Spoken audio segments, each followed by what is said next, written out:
It didn't begin with blood, but it ended with blood. Rivers of blood.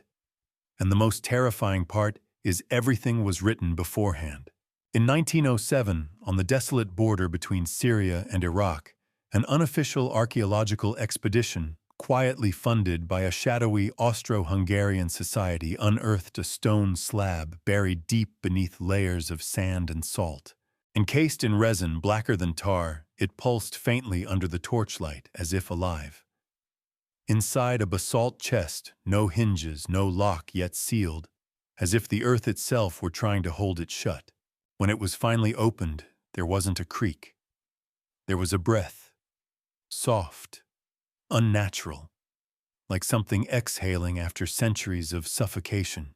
Within the chest were hundreds of thin plates made of a material unknown to science, not quite metal, not quite skin, each etched with symbols that defied all known linguistic systems. Archaeologists called it the serpent script. The superstitious called it the script of curses.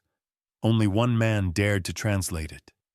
Edmund Hargrove, British scholar aged 52, expert in Sumerian proto-language. 6 weeks later, he was found hanging in his own library, suspended by his own intestines. His mouth was crammed with flower petals from a species not catalogued by any known botanical database. On the wall, smeared in blood, were the words, "She told me to listen. Now, I hear nothing else." What did Edmund read? We will never know in full. But fragments began leaking onto black markets across Istanbul in 1922. Among them one particularly chilling translation. That night, the queen summoned 100 souls to her bed. By dawn, only blood ran down the walls. Some dismissed it as myth, erotic horror from ancient imaginations. But then came the Theron manuscript, written in a deep brown ink that smelled like rust and rot on a material with DNA closely resembling human skin, but not quite. It claimed to be the first-hand account of the only survivor. The signature was clear Theron, the one who walked out. So what exactly happened that night? Babylon, once the shimmering crown of Mesopotamian civilization, stood tall when others fell. Its ziggurats scraped the clouds. Its priests didn't pray to gods, they bargained with them. And reigning over it all was Semiramis, a queen not known for conquest, but for control. Her stare disarmed armies. Her silence commanded oaths. She didn't appear to age. Theron described her beauty as like the moon breaking over a dead sea, cold, unreachable, and blinding. Under her reign, Babylon did not merely flourish, it transcended. Enemy states paid tribute not out of fear of war, but fear of erasure. To oppose her was to disappear. Not die, vanish, names scrubbed from stone, lineages gone in 3 days. And then in her 33rd year of rule, she stood during a Crimson Court gathering, raised a chalice carved from gemstone, and said, "I will choose the 100 finest slaves of this land. They shall enter the final night with me. By dawn I alone shall rise." No one laughed. Those who did later choked to death. One's brain ruptured while praying. Another's lungs filled with black sand. By the 3rd day, no doubters remained. The preparations began like a ritual to summon something not born of earth. First, the chamber, the room not for the living. Mirrors arranged in a pentagram, reflecting a 1,000-fold image Semiramis's face without pupils. Candles made from human fat, their flames flickering in colors no fire should burn, sickly green and violet.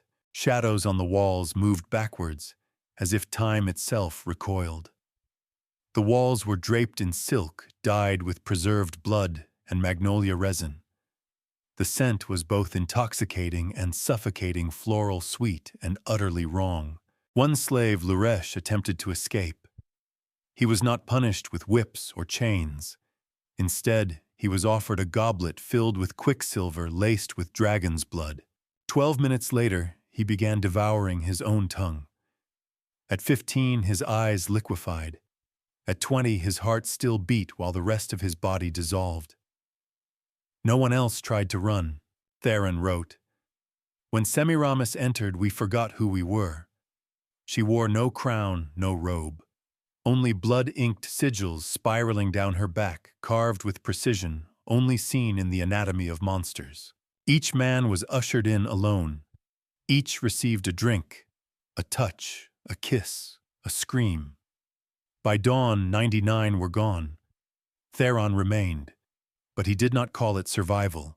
He called it the curse of breath, because every time he slept, he returned to that room.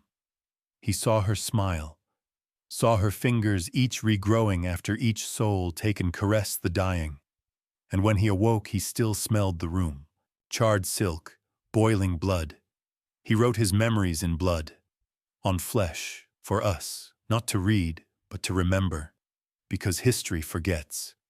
But the dark never does. Semiramis was not born. She emerged.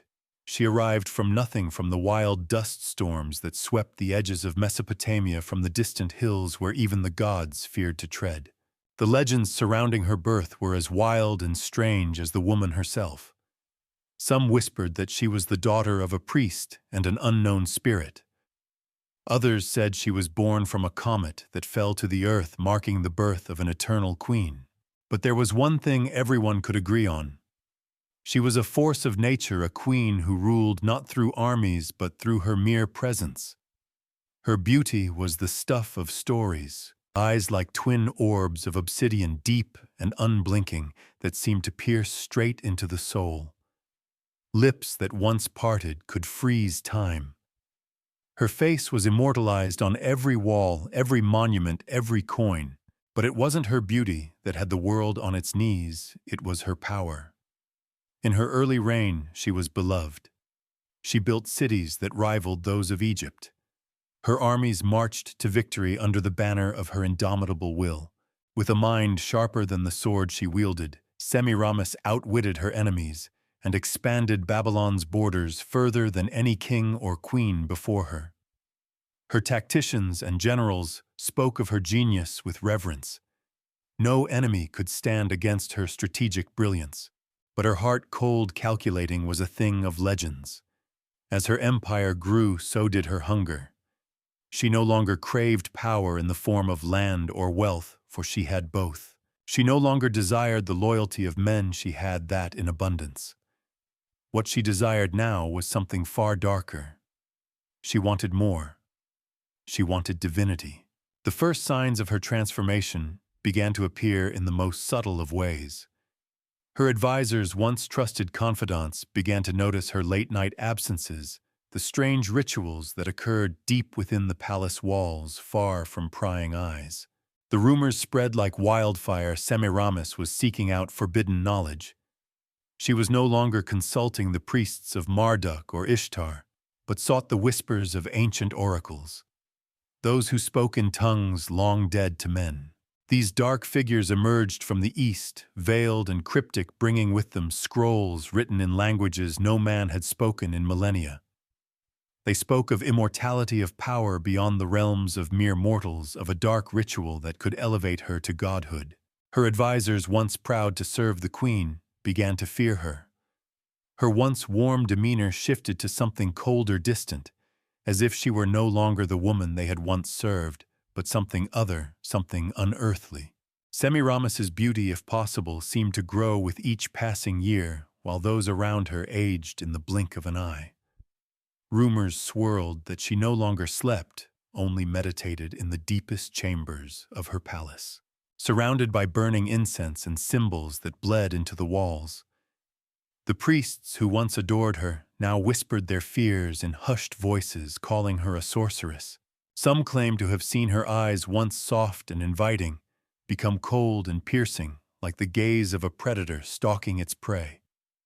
As her obsession with power grew, she began to summon sacrifices not to the gods, but to herself. She would take those who dared enter her palace and use them in rituals no mortal was meant to witness. Her grand feast for the gods soon became a twisted mockery, a celebration of nothing but her own twisted desires. The first sign of her fall was when she summoned her most trusted advisor, a man named Shamsur, to her private chambers. He had served her loyally for years, but that night she gave him an offer no man could refuse. In exchange for his loyalty, she promised him eternal life, the power of a god, and if only he would participate in a single unholy act. His refusal cost him his life. His body was never found. But the air in her chambers that night reeked of sulfur and burnt flesh. She became more distant, more consumed by the search for immortality. Her physical body began to show signs of strange transformation. Her once youthful skin became unnaturally smooth. Her hair grew longer, darker, and thicker, as if time itself could not touch her. Her voice took on a deep, resonant quality, one that seemed to stir something primal in the heart of anyone who heard it. It was no longer a voice of a woman, but of something much older, much darker. Those who looked into her eyes began to describe them as empty, as if there was nothing behind them, only an abyss. It was during this time that the ritual was set in motion. Semiramis had everything she needed: the perfect slaves, the perfect location, the perfect alignment of the stars, and the perfect formula for immortality. But she needed something more. She needed the souls of those who would offer themselves to her willingly. For the ritual to work, she had to consume their life force in the most intimate of ways. And so she began her dark preparations, slowly but surely drawing closer to the night that would define her legacy forever.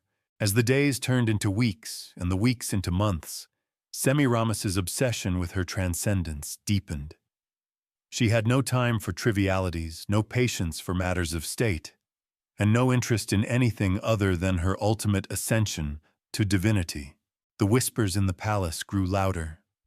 Some said the queen had gone mad. Others whispered that she was speaking with the dead.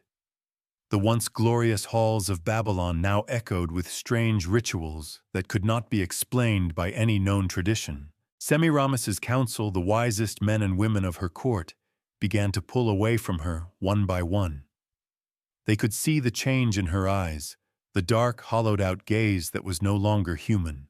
They could feel the air grow thick around her, as though some unseen force was pressing against them, suffocating them. In the depths of her private chambers, the ancient oracles, the ones who had long been banished by every other ruler, gathered to teach her their forbidden ways. These were not the priests of Marduk or Ishtar. These were figures clothed in black, their faces obscured by veils, their words like the hiss of serpents in the night. They spoke in tongues that had been lost to mankind for centuries, words that twisted the very fabric of reality itself. Their teachings were the foundation of Semiramis's transformation. They spoke of powers far beyond the human realm, powers that could not be contained by mere mortals, powers that could elevate one to the very threshold of godhood. They promised her eternal life, but at a price that no one, not even the gods, had ever paid before. She would have to consume the very life force of others, not just in body, but in soul. The oracles told her that to truly transcend mortality, she would have to strip away her humanity and become something else entirely, something greater, something divine. The rituals grew darker, more elaborate, and more terrifying as time passed. Semiramis, once a queen revered by her people, now retreated further into her own world, her mind consumed by the thirst for power. The palace walls, once adorned with the finest art, now bore strange symbols etched in blood signs that no one dared interpret. The air grew heavy with the scent of incense and sulfur, and the palace was constantly bathed in a dim, unnatural light. It was during one of these darkened nights, when the stars aligned in the way the oracles had foretold, that Semiramis began the final stage of her ritual. She summoned her most trusted servants, those who had sworn allegiance to her without question, and informed them of what would transpire. They were to prepare the chosen slaves, 100 in total, each hand-picked for their physical perfection.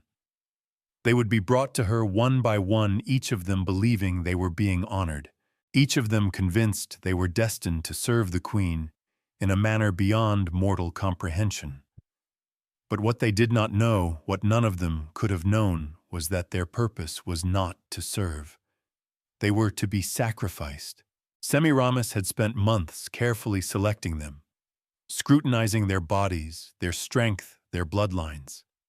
She even had her physicians conduct secret examinations looking for strange markings on their skin, signs that the gods had favored them. She studied ancient texts that spoke of such signs, texts that warned of the consequences of using these men for a purpose far beyond their understanding. And yet, despite the warnings, she continued. The slaves were housed in special quarters isolated from the rest of the palace. Their diets were carefully controlled, and they were forbidden to leave their rooms. They were told they were being prepared for a great honor, that they were to serve the queen in a manner that would elevate them to the highest ranks of Babylonian society. They were given special oils to bathe in, rare perfumes to wear, and fed delicacies that were said to purify the body and soul. They were told to meditate, to keep their minds pure, for they were to be cleansed in both body and spirit before their ascension to the queen's side. Little did they know their bodies and souls were being prepared for something much darker. Semiramis, in her final moments before the ritual began, stood before a grand mirror, her reflection a goddess-like figure bathed in an ethereal glow. She gazed at herself with eyes that had lost all traces of humanity, her skin gleaming with an unnatural radiance. Her hands, trembling slightly, reached to adjust the ceremonial robes she had crafted. Robes made of silks, dyed in colors that did not occur naturally, colors that seemed to shimmer with a light that was not of this world. She looked like a queen, yes, but also like something far older, far more dangerous than any ruler the world had ever seen.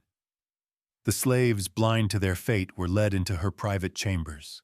The room had been transformed into something that no mortal man could have imagined. Part temple, part laboratory, part sacrificial altar. The walls were covered in symbols that seemed to move when looked at, directly swirling like mist.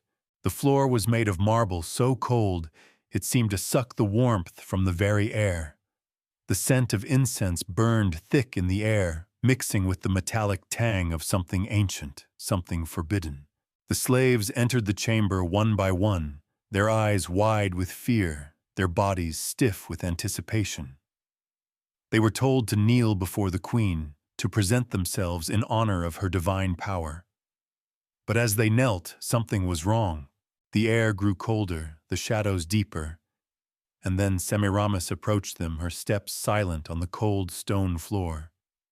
She held in her hand a chalice carved from a stone so black it absorbed the light around it. In the chalice was a dark liquid, its surface shimmering with an unearthly glow. The slaves were told to drink. They did as commanded, unaware that the wine was laced with poison, a poison so powerful that it could kill in mere moments. But it would not be death as they knew it. Instead, their life forces would be drawn out slowly, methodically, piece by piece, until nothing remained but their empty shells. As each man took his sip, Semiramis whispered a prayer, one that had been handed down from the oracles, a prayer that spoke of power, of ascension, of immortality. But it was not for them, it was for her. Each drop of their life force would feed her, would elevate her to a state beyond anything human. And with each soul consumed, she would grow stronger, more powerful. She would become a goddess. The night of the ritual arrived, and the atmosphere in Babylon seemed to shift. The air grew thick with an ominous energy that the people could not explain, a quiet hum that vibrated through the walls of the city. No one knew what would transpire that night. To the slaves, it seemed like any other royal celebration, an invitation to dine and revel in the queen's favor. But behind the closed doors of Semiramis's chambers, something far darker was unfolding. Semiramis's hand-picked slaves had been carefully prepared. Each of them had been chosen for their physical perfection, young men, with muscular bodies, flawless skin, and sharp features that made them appear almost unreal. But it wasn't just their beauty or strength that had caught the queen's eye. Semiramis had ensured that each of them carried a special mark, an ancient sign upon their skin that the oracles had taught her to recognize. These were signs of spiritual compatibility markers that connected them to a power beyond human comprehension. For months, they had been housed in isolation within the palace, fed a strict diet of rare delicacies, and subjected to peculiar rituals designed to purify both their bodies and minds. Their days were spent in quiet meditation, their minds trained to focus on the Queen's commands. They had no idea they were being groomed for something far more sinister. Their bodies, sculpted and toned, were nothing more than vessels, empty shells that would soon be filled with the Queen's desire for power. They had been told that this night would bring them the highest honor, an intimate place in the Queen's court where they would ascend in rank and prestige. They had been promised divinity itself as long as they proved worthy. They entered the great hall one by one, their hearts pounding in their chests, their minds clouded with a mix of fear and excitement. They were ushered into a darkened room where the flickering glow of candles illuminated the walls, casting long shadows that seemed to dance and sway with a life of their own. The candles themselves were unlike any the slaves had ever seen. They burned with an unnatural hue, green, then violet, then red, and the scent that filled the air was a mixture of incense and something far more pungent, like the bitter smell of decay. The room was eerily silent except for the soft, almost hypnotic hum of the air, and the only sound was the gentle shuffle of feet as the slaves moved to their appointed places. Each of them was given a goblet crafted from dark stone and filled with a liquid that shimmered in the light, glowing faintly like the stars themselves. It was a rich, ruby-red drink that seemed to swirl with an almost magnetic energy. It was not wine. It was something far older, far darker, something that had not been tasted by mortals for thousands of years. The slaves were told to drink. They did as instructed, unaware of the true nature of the substance that flowed down their throats. As they drank, a wave of warmth spread through their bodies, followed by an overwhelming sense of euphoria. For a moment, they felt like they were floating, their senses heightening to a level they had never known. The room seemed to spin as the effects took hold, and their minds began to cloud with an intoxicating fog. But as the euphoria washed over them, the true horror began to unfold. The moment the liquid entered their veins, the room seemed to shift, as if the very fabric of reality itself had bent. The shadows on the walls grew longer, twisting into grotesque shapes that clawed at the air. The candles flickered violently, their flames rising higher and higher until they were no longer flames at all, but tongues of fire that lashed out like serpents. The slaves tried to cry out, but their voices failed them. They could feel their bodies weakening, their energy draining away with every breath. The poison worked quickly, but its effects were far more insidious than any simple death. It did not kill them outright. Instead, it drew their life force slowly, methodically, as if a dark hand was reaching into their very souls. They could feel themselves becoming lighter, as if something vital was being torn away from them. But it was not just their bodies that were being consumed. Their minds were invaded by visions of strange, incomprehensible symbols, images of gods and monsters that danced before their eyes.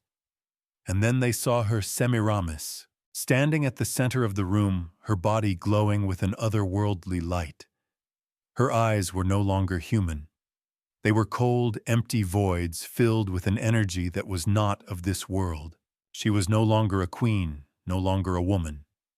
She had become something else, something that transcended mortal understanding. The slaves could feel their souls being drawn to her, pulled toward her like a moth to a flame. They could see her smile, a smile that was not one of kindness, but of something darker, something that promised power, but at a price that none of them could comprehend. As the last of their strength drained away, they realized too late. They were not being honored. They were being consumed. Semiramis, her body now shimmering with an unnatural glow, stood over them.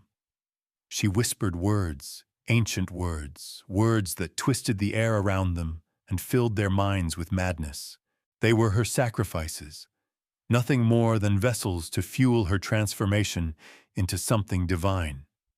And as each of them fell, they became nothing more than empty shells, their life forces devoured by the queen they had revered. By the time the last man had fallen to the floor, Semiramis stood in the center of the room, a goddess in the making.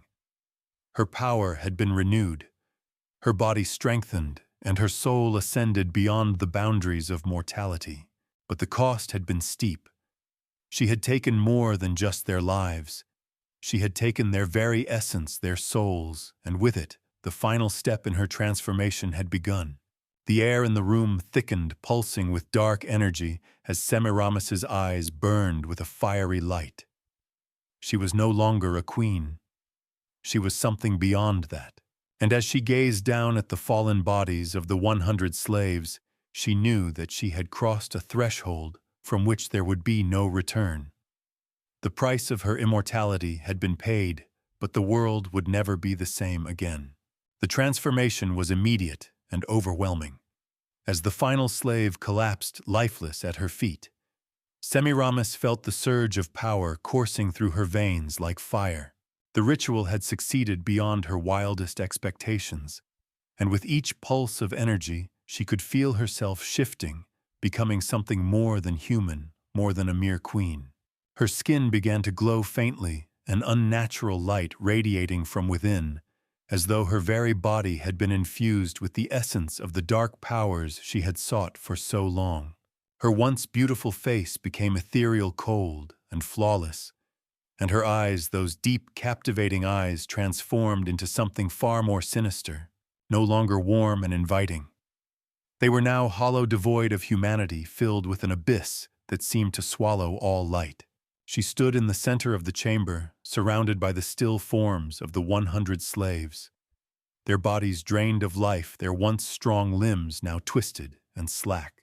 The room, once a place of sacred rituals and royal pleasure, now felt like a tomb not only for those who had died, but for Semiramis herself, for she knew she had crossed a line. The walls of the chamber were covered in dark stains, remnants of the ritual that had been performed. The candles, which had once burned with a sickly green and violet light, now flickered weakly, their flames unable to sustain the unnatural power that had been summoned. The air was thick, heavy with the scent of incense and something far darker, like the smell of decay, of death. Semiramis inhaled deeply, savoring the power that filled her. It was intoxicating, all-consuming, and yet it left her hungry. She had consumed the souls of 100 men, but it was not enough. She could feel their spirits trapped within her, swirling around like whispers in the wind, their cries echoing in her mind. They were part of her now. She could hear their voices, their memories, and as much as she tried to push them away, she couldn't. The power she had gained was not without its consequences. The mirror in front of her seemed to reflect not just her image, but the darkness that had overtaken her. Her own reflection twisted and warped, showing a being that was no longer human.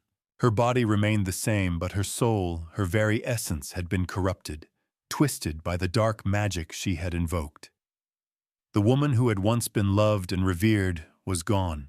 The chamber around her seemed to pulse with a life of its own, the shadows stretching and pulling at her like they were trying to drag her deeper into the void.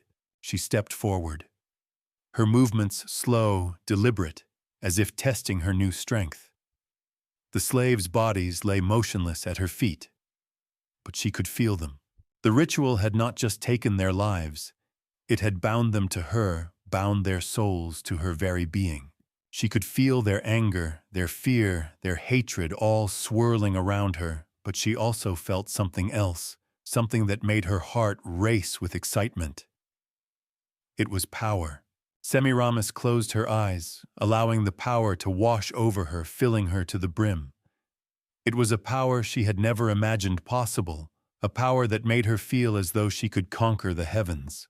But as the power surged through her, something else began to stir, something darker, something that had been hiding within her all along. It was the hunger.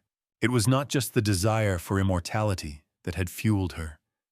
It was the need to consume, to take what was not hers, to absorb the essence of others, until there was nothing left. The hunger was all-encompassing, consuming her every thought, every desire. It gnawed at her from within, and she knew that it would never be satisfied. As she looked down at the bodies of the fallen slaves, now nothing more than empty shells, she felt a pang of something regret, perhaps, or guilt, though she would never admit it. She had gotten what she wanted, but at what cost? She had taken their lives, their souls, and in doing so she had become something else, something far more dangerous. The queen who had once ruled with compassion and wisdom had been replaced by a creature of pure darkness, a monster who could not be sated. Her reign had only just begun, and nothing would stand in her way. The power she had gained would take her far beyond the borders of Babylon, beyond the known world, and nothing could stop her. Semiramis had crossed a threshold, and she knew there would be no return. The power she now possessed, the unnatural energy that coursed through her body, was both intoxicating and overwhelming. As the hours passed in the unholy chamber, she began to feel the full extent of her transformation. Her body had been altered, reshaped by the dark forces she had invoked. Her senses had heightened to an almost unbearable degree. Every sound, every whisper echoed in her mind. The flickering light of the candles now seemed to burn brighter. But it wasn't just the physical transformation that disturbed her. It was what she could feel inside her, the memories and souls of the slaves she had consumed. She could hear their whispers, their cries for mercy, their terror as their life forces were drained away. But their voices did not anger her. Instead, they filled her with something far darker, an insatiable hunger, a craving for more. She could feel their thoughts merging with hers. They were no longer just dead men. They were her, and she was them. She could taste their pain, their fear, and in some sick way, it satisfied her. The transformation had begun to take hold, not just in her body, but in her very mind. She no longer thought of herself as Semiramis, the queen of Babylon. She was something else now, something beyond the reach of human understanding. She was no longer bound by the rules of mortality. She had transcended the physical world. She had become a god. And with that realization came the knowledge that she could do anything. She could bend the world to her will. She could reshape reality itself. The slaves, their souls now trapped within her, had served their purpose. But they were not the last. No, Semiramis knew that this was only the beginning. She could feel the power of the ritual flowing through her, expanding beyond the chamber, beyond the walls of the palace. The very earth beneath her feet trembled. She was no longer a ruler.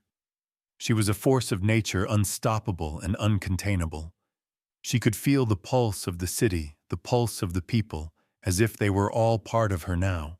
And yet, despite the overwhelming sense of power, a quiet, nagging voice whispered in the back of her mind.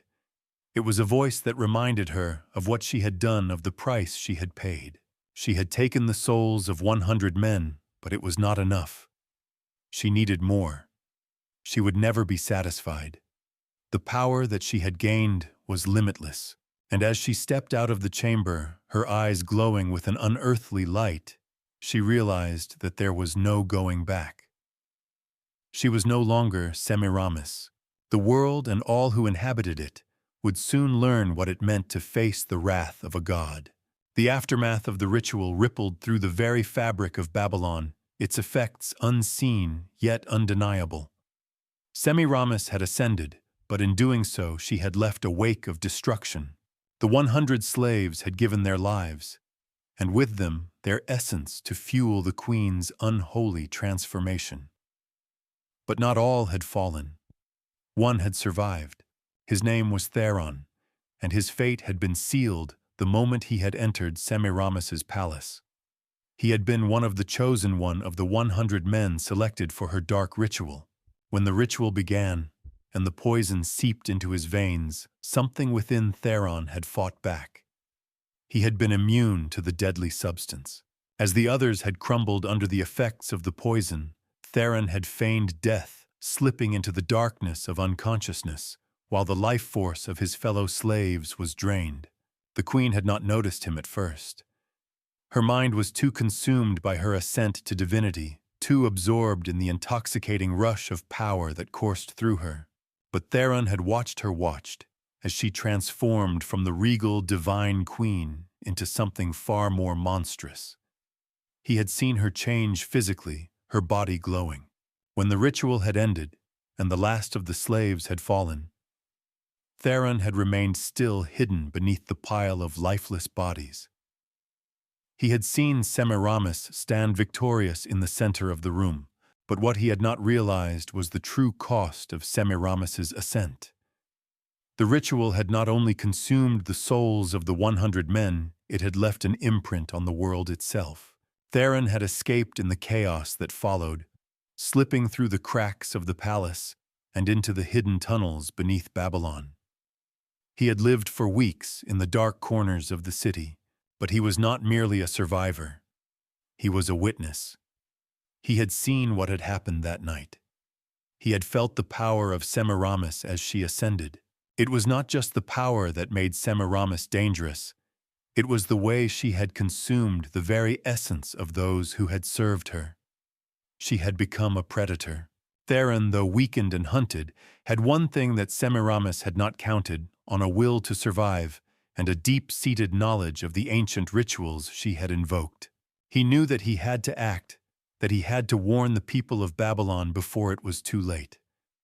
But he also knew that to expose Semiramis's true nature would mean facing the queen's wrath. Theron had become the only living witness to the horror of what had transpired. He had seen her rise from the ashes of her human form, and he had felt the price of that rise. Babylon was on the brink of collapse, and Semiramis, now a being beyond mortal understanding, was preparing to expand her reach. But Theron would stop her if he could, because he knew one thing above all else: the power Semiramis had gained was not just the destruction of her enemies, it was the destruction of everything. The night sky over Babylon had turned ashen. Semiramis, now a being of unimaginable power, stood atop the highest ziggurat, gazing down at the city she had once ruled. Her transformation was complete, but the world around her was not prepared for what she had become. Theron, still alive, had already begun his quest to expose the truth. In the deepest, most secretive chambers beneath the city, Theron found the priests who had once been the keepers of the god's will. They had gone into hiding. Together they performed a ritual, one that would call the gods to judgment. The ziggurat, Semiramis's throne, had always been a sacred place, but now it would be a courtroom. Semiramis stood on the platform, her body radiant, her eyes burning with the intensity of 1,000 suns. The air around her crackled with the energy of the universe. They were not the gods of the people. These were the primal forces, the deities who existed before time itself, ancient beings who had long since abandoned the world of men. As the gods gathered in the sky above, their presence cast an eerie shadow over the land. They had come not to judge her actions, but to assess the threat she posed. In the center of the trial stood Semiramis, her voice echoing through the ziggurat as she declared her case. She had ascended beyond the realm of the mortal gods. The gods, however, were not moved. Their eyes, cold and ancient, watched her with disinterest. They had seen mortals rise to power before. The gods' voices rumbled like thunder, shaking the very foundations of the earth. "You have defied the natural order," Semiramis, one of them, intoned. "You have taken what was never meant to be yours.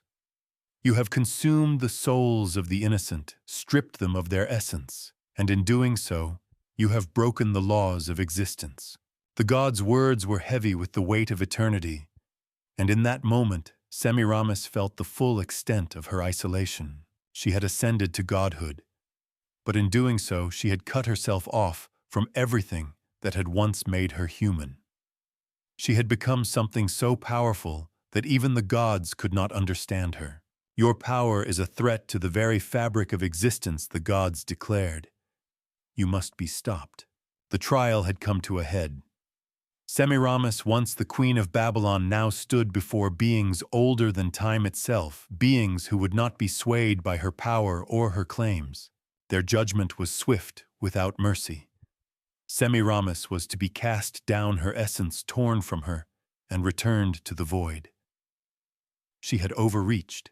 As the gods descended upon her, their power overwhelming, Semiramis felt the first pang of fear she had known in years. She had conquered everything, but she had never understood the consequences. The battle was not one of physical force. It was a struggle of existence itself. The gods were not fighting for power. They were fighting to preserve the balance of the universe. As the final blow struck, Semiramis was torn apart, her body disintegrating into nothingness. Her soul pulled from her and scattered across the cosmos. Babylon, once a thriving city of wonder and ambition, was now reduced to rubble. Its streets empty, its people lost in the chaos that had followed. But one thing remained: Theron, the only survivor, the only one who knew the truth of what had happened.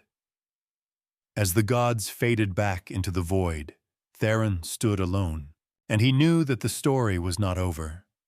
Semiramis had been defeated, but the consequences of her rise to power would linger for centuries to come. The dust of Babylon had long settled into the cracks of history, its once great walls now reduced to rubble. The ziggurats lay in ruins, their peaks shattered by the wrath of the gods. It was said that the winds that swept through the crumbled streets carried not the voices of men, but the whispers of the damned, those whose souls had been consumed in the queen's desperate ascent. Yet in the aftermath of Semiramis's defeat, the world carried on. Her empire had crumbled, but the story of her reign lived on in the scattered tales passed down through the ages. The gods had wiped her from existence, her physical form destroyed, her soul scattered into the void, but the consequences of her actions reverberated through time. In the ruins of the once thriving city, those who had survived lived in the wake of their queen's legacy. Some found solace in the idea that the gods had brought justice, but there were others who whispered in the dark, in secret, that perhaps the world had been better off under her rule. The gods had returned her to nothingness but left a power vacuum. As for Theron, the last living witness to the horrors of Semiramis's reign, he found himself a reluctant survivor. He had narrowly escaped the queen's wrath. He had tried to warn others to share the truth of what had happened, but his voice was drowned out by the chaos and the confusion that followed. He was forced to watch as the world moved on, as the legacy of Semiramis's dark reign was forgotten or twisted into myth, and as the gods' judgment became a story told only in hushed whispers. Theron, though burdened by the weight of the past, knew that there would always be those who sought power, those who would seek to follow in the footsteps of Semiramis.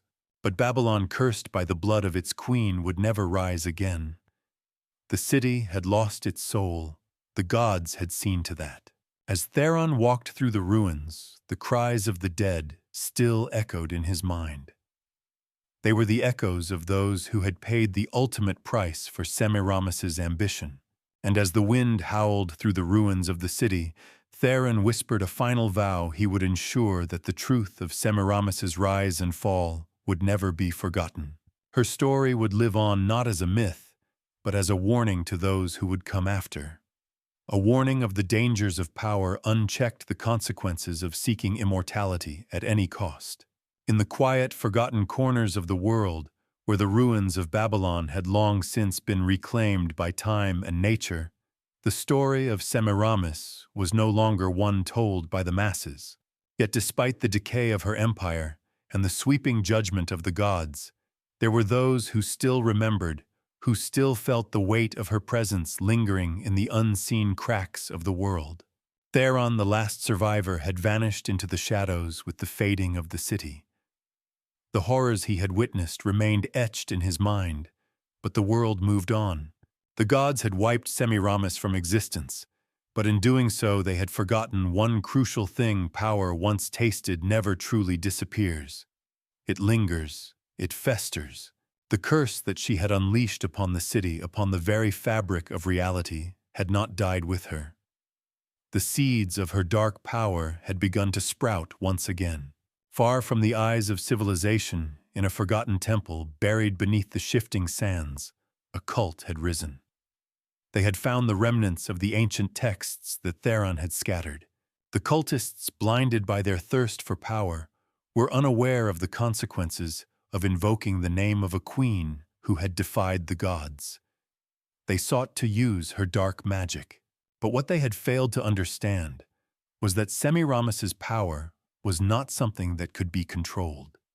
It was a force of nature, chaotic and consuming. As the cultists began their rituals, they unknowingly opened a door that had been sealed long ago. The very air around them grew heavy, and in the midst of this chaos, one name echoed through the temple: Semiramis. The queen who had once sought to become a god was not truly gone. She had not been erased from existence. She had been cast into the abyss, but her essence, her will remained. And now she was being drawn back. She was not merely a memory. She was a force. The gods had judged her, but they had not destroyed her. She had merely been waiting for the right moment to return. The gate that had been closed for centuries was now open, and the world would soon learn that Semiramis had never truly disappeared. She had merely been waiting, because Semiramis, the queen who had turned pleasure into death, was not just a memory. She was a force of nature, and the world would soon learn to fear her again.